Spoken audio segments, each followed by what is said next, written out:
নমস্কার, মাছের গল্পের 28 এপিসোডে আপনাদের সবাইকে স্বাগত জানাই। আজকে আমরা কথা বলবো মাছ চাষের যে খাবার আমরা ব্যবহার করি। আমরা জানি যে মাছ চাষ করতে গেলে মাছ চাষের মূল যে খরচা তার 50% খরচা ডিপেন্ড করে মাছের উপযুক্ত খাবার খাওয়াতে বা তার উপযুক্ত খাবার বানাতে। তার অল্টারনেটিভ হিসেবে আমরা কি করতে পারি?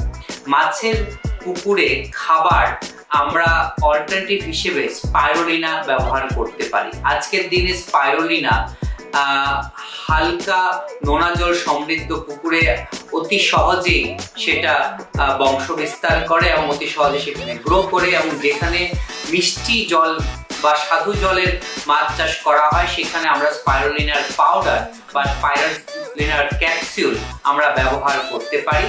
স্পাইরুলিনা 60 থেকে 70% ডাইজেস্টেবল প্রোটিন তার মধ্যে থাকার কারণে মাছ এবং পুকুরের বাস্তুতন্ত্র কন্ট্রোল করার জন্য তার একটা উপযোগী ভূমিকা আছে।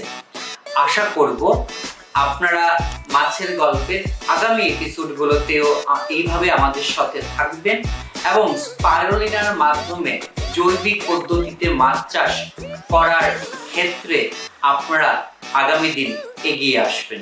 নমস্কার।